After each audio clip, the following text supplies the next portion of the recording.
ಹೆಚ್ಚಿನವರು ರಾತ್ರಿ ಪೂರ್ತಿ ಒಂದೇ ನಿದ್ರಾ ಚಕ್ರ ಪೂರೈಸ್ತಾರೆ. ಇಲ್ಲಿ ಏನಾಗ್ತದೆ ನೋಡೋಣ. ಮೊದಲನೆಯದು ಲಘು ನಿದ್ರೆಯ ಹಂತ. ಈ ಶಮನ ಹಂತದಲ್ಲಿ ಹೃದಯ ಬಡಿತ, ರಕ್ತದೊತ್ತಡ ಮತ್ತು ದೇಹದ ತಾಪಮಾನ ಕಡಿಮೆಯಾಗುತ್ತೆ. ನಿಮ್ಮ ವ್ಯವಸ್ಥೆ ಚಾಲನಾ ಸ್ಥಿತಿಯಿಂದ ದುರಸ್ತಿ ಸ್ಥಿತಿಗೆ ಬದಲಾಗ್ತದೆ. ನಿದ್ರೆ ತುಂಬಾ ಕಡಿಮೆ ಅಥವಾ ನಿರಂತರವಾಗಿ ವ್ಯತ್ಯಯಗೊಳ್ಳುತ್ತಿದ್ರೆ ನಿಮ್ಮ ದೇಹ ಶಾಂತ ಸ್ಥಿತಿಯಲ್ಲಿ ಕಡಿಮೆ ಸಮಯವನ್ನು ಕಳೆಯುತ್ತದೆ. ಎರಡನೇ ಹಂತವು ಆಳವಾದ ನಿದ್ರೆಯದ್ದಾಗಿದ್ದು ಇದು ದೇಹದ ದುರಸ್ತಿಯ ಹಂತ. ಇಲ್ಲಿ ದೈಹಿಕ ಪುನಶ್ಚೇತನ ಹೆಚ್ಚು, ಅಂಗಾಂಶ ದುರಸ್ತಿ, ರೋಗ ನಿರೋಧಕ ಶಕ್ತಿ, ಮರುಹೊಂದಿಕೆ ಮತ್ತು ಮುಖ್ಯ ಬೆಳವಣಿಗೆ ಹಾರ್ಮೋನ್ ಬಿಡುಗಡೆ ಎಲ್ಲವೂ ಈ ಆಳವಾದ ನಿದ್ರೆಗೆ ಸಂಬಂಧಿಸಿವೆ.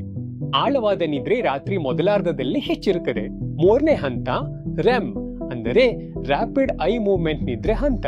ಅದು ನಿಮ್ಮ ಮೆದುಳು ತುಂಬಾ ಸಕ್ರಿಯವಾಗಿರುವಾಗ ದೇಹ ಸ್ಥಿರವಾಗಿರೋ ಸಮಯ. ಇದನ್ನು ವ್ಯವಸ್ಥೆಯ ಡಯಾಗ್ನೋಸ್ಟಿಕ್ಸ್ ಮತ್ತು ಸಾಫ್ಟ್ವೇರ್ ಅಪ್ಡೇಟ್ಗಳಂತೆ ಕಲ್ಪಿಸಿಕೊಳ್ಳಿ. ನಿಮ್ ನೆನಪುಗಳು ಕ್ರಮಬದ್ಧವಾಗ್ತವೆ, ನಿಮ್ಮ ಭಾವನೆಗಳನ್ನು ಮೆದುಳು ಪ್ರಕ್ರಿಯೆಗೊಳಿಸುತ್ತವೆ. ಇದಕ್ಕಾಗಿಯೇ ಕಡಿಮೆ ರೆಮ್ ನಿದ್ರೆ ಸಾಮಾನ್ಯವಾಗಿ ಕಿರಿಕಿರಿ, ಆತಂಕ ಮತ್ತು ಕೆಟ್ಟ ನಿರ್ಧಾರಗಳಾಗಿ ಕಾಣಿಸ್ತದೆ. ಮತ್ತು ರೆಮ್ ನಿದ್ರೆ ಬೆಳಗಿನ ಜಾವ ಹೆಚ್ಚಾಗಿರುತ್ತದೆ. ಈ ಚಾನೆಲ್ನಲ್ಲಿ ನಾವು ಪ್ರಮುಖ ಆರೋಗ್ಯ ಸಲಹೆಗಳನ್ನು ನೀಡುತ್ತೇವೆ.